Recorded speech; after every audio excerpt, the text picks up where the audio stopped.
All right, so $400 from Walmart. We'll see how good she is. I already got one assembled. She's right there.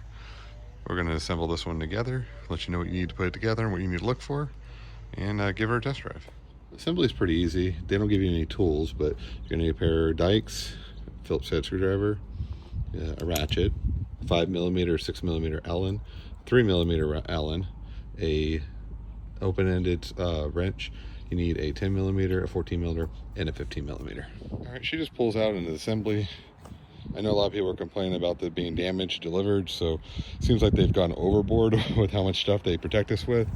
But you have your main bike, wheels and stuff, you have your charger, and you have your pedals. So basically what you want to do is get your dikes, and you're just going to cut everything loose, get everything separated, and then we'll go from there. All right, now we got this all separated. You want to make sure you have your pedals, you're going to have your keys, your owner's manual. This is a little plug for the steering. I'll show you that in a moment. Your charger, your whole bike, pull all the plastic off. I pull some of these other stickers off, but I do that later. But if you want to keep them on, keep them on. You have your seat post, your front fender, and your front tire. So the first thing we're going to do is we're just going to temporarily assemble things. So the steering just slides right in. So that's the first thing I'm going to do is slide that in. Just notice that this is reversed, so you have to turn it around, then slide it in, and then we'll go to working on the front, getting the front tire in. All right, so again, make sure your steering, your fork is pointing forward, and you'll see this little assembly here. And this is very easy. You can just slide it in like so. It's hard to do with one hand, but it'll slide right in the hole here. That way this is gonna sit in here like so. And this is adjustable. If it's a shorter rider, just push it all the way down as far as it'll go, and then lock it in, and then you can pull the handlebars up like so. So now I can flip the bike over after I put the seat post in. So what I'm gonna do is we're gonna put our seat in here. We wanna make sure that this is pointed this direction. And then you're gonna push the post in like that. It doesn't need to be tight, because all we're doing is temporarily putting things together. You can tighten everything later. And we're gonna slide the seat post in like so. Just make sure it's nice and loose. Unlock it if you have to. That little lock, this is what pins it. I'm just gonna drop it into place right now. It's all temporary. Flip it like that. So now I can flip the bike over. Some of the bikes arrive like this, and you can see this is bent in the back. This is really thin metal. You just kind of push it back into position. You can bend it back the way you want it. If it's too bad, you can always call and they'll send you a replacement. But these generally, like that just cracked when I pushed it. So probably ask them to send me a new one of these. But we can bend it so at least it's not rubbing for the time being. All right, at this point, I like to grab my key here so we can take the battery out and start charging while we're working on the bike. So these are very easy. Just put the key in. We're going to turn the key and the battery will fall out of there. And again, I didn't really mean for it to fall like that, but usually it's flipped the other when you take it out. So there's a little port right here. We're gonna take it in, plug it in, and charge it while we're working on the rest of the bike. Okay, this is very easy. So just get your plug, open this little tab right here, and just drop it in. And then this red light means it's charging. When it turns green, you're fully charged. All right, so now we're gonna put the front tire on temporarily. These come a little bit inflated, so you're gonna have to let the air out of it, because you're gonna have to slide it past the brake pads here. And if this has air in it, it's gonna be really hard to get it past there. So you can just take the cap off there, grab any instrument you have that'll work. If you like a key or something like that, you can use the key for the bike to do this, and just let the air out.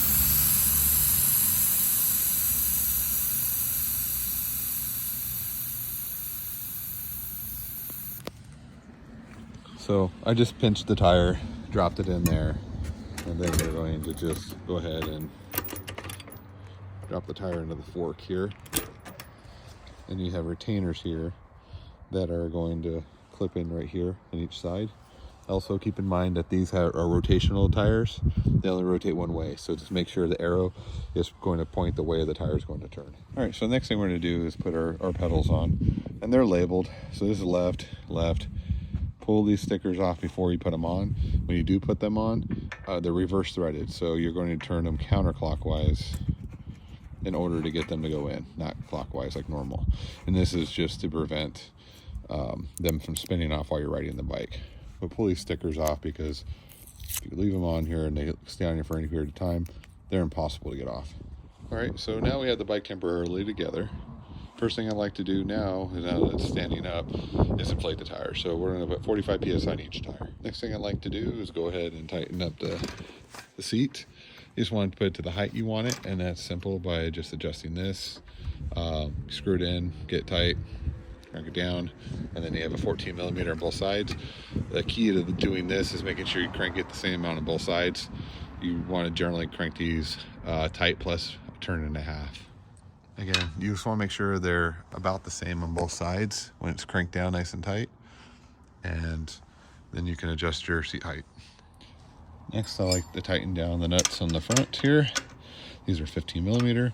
These will be tight plus another about a quarter, 5/8 of a turn. Next is going to be your 6 millimeter, and it's going to be two hex heads, one here, the Allen heads, and then one right here. So you're going to do first is make sure you're level and you're straight, and then you can crank this down. This will be tight plus another half turn. Once this is tight, then you can set the handlebars where you like them and tighten up the hex on this side again, tight plus another 3/8 to half turn. Next, you're going to set up where you want your brakes at. These are obviously pointed all the way down. This is going to be the 5 millimeter. You can do one on this side, and you can adjust accordingly here. And then this one's a little more tricky. You have to loosen up this nut here, plus the little 3 millimeter that's hiding on the bottom right here. And then put it in place and tighten it back up. All right, so once you're comfortable with this and the way they're sitting, you can go in and grab that plug. I played about earlier. That comes with the owner. It's probably where the owner's manual's at. You can put that in there. It just prevents water from collecting in there. You don't get rust. So now that we have that done, we're going to go ahead and move on to the front fender. There's a couple of small 5 millimeters on both sides here. Then you use a 10 millimeter wrench and a screwdriver to get this nut off, and then you'll fit it in here and then tighten everything up. So now we have these fitted. We have the bottom here, and then we put the nut here. Start at the top, and you just want to make sure your spacing's correct. You're not rubbing anywhere on the tire. Tighten up here. This is a nylon nut, lock nut, and then you can place your bottom in here, put it where you want it, and you can lock that down too. And those are going to be the two 5 millimeter Allen heads. The next thing we're going to do is make sure our brake pads are good. They tend to be not lined up correctly. Like this one you can see is a bit on the low side. This is also 5 millimeter. So what you should do is loosen this up, line it up so you can see it's hitting dead direct, not touching the tire, but up towards the top, and sits in there correctly. Otherwise you're going to have braking issues. The brakes tend to be tight right from the factory here. So what you can do is just unscrew this and screw it all the way in as far as it will go. That'll loosen them up just a little bit. Then you also want to make sure that your nut here on the side for the pretension is set up correctly, so that this pad isn't always putting force against the wheel, because you're going to get braking all the time. And then you're going to do the same thing to the rear, and just make sure you spin the tires. If they have resistance, you need to back this off. Worst case scenario, like on the back one, I end up having to loosen this nut and loosen it up the rest of the way. As the pads wear out, you can adjust your screw up here outward, and that will tighten them back up. You can go ahead and tighten up your reflector, just a simple Phillips head there. Once you're done doing that, we'll move on to tightening up the pedals. Pedals are also 15 millimeter. Just crank them down tight, plus another about 3/8 of a turn. Lock them in place. Lastly, just go through and double check everything is tight. You can pull off the stickers. These stickers and stuff, I generally like to keep them. I just place them on the back side of the battery or inside the frame rail, so you don't have to look at them. The important ones, the ones about helmets and night riding, you can just pull those off if you want to. It just kind of messes with the look of the bike, I feel like. Then the front here, this has like a plastic on it that is very difficult to get off, so just a warning of it. Once it comes off, it's worth it. It makes the emblem look way better. Overall, the build quality of the bike, I like it so far. I would say of all the bikes I've had, build quality is probably about 8 out of 10, right up there with some of the better bikes. You have your little emblem here. It's integrated into the seat here. And just overall, just a nice bike so far. And then we'll test ride her and see how she's doing. The chain was off of this bike too. The easiest way to put the chain back on, put the kickstand up, engage the chain from the bottom, rotate, counterclockwise until it catches on. Just be careful. You do have a hollow sensor here.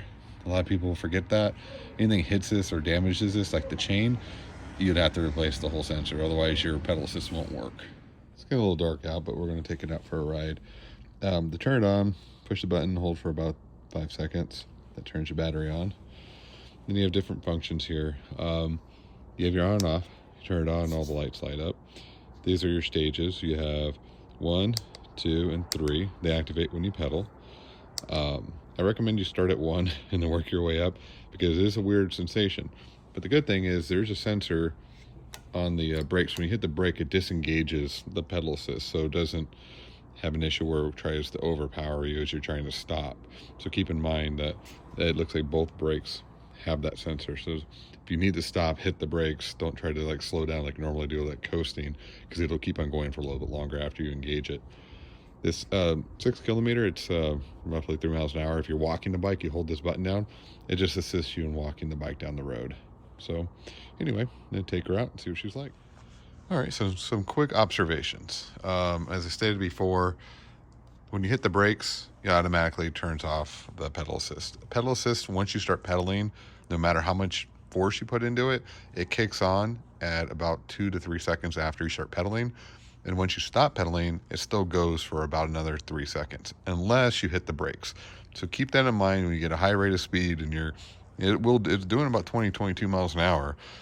So you want to be careful when you get a high rate of speed, because when you go to stop, it's still engaging until you hit the brakes for another 3 seconds after you quit pedaling. It's word to the wise. Went about 5 miles, battery still full, still showing full. It did cut down the 1 bar down once it was under full load. So it seems like when it's under load, it will make the battery go down, even though once it stops going, it's not showing as being lower. My guess, the estimate of 1 hour of unassisted pedaling, meaning that you're not really putting a lot of effort in, is about right.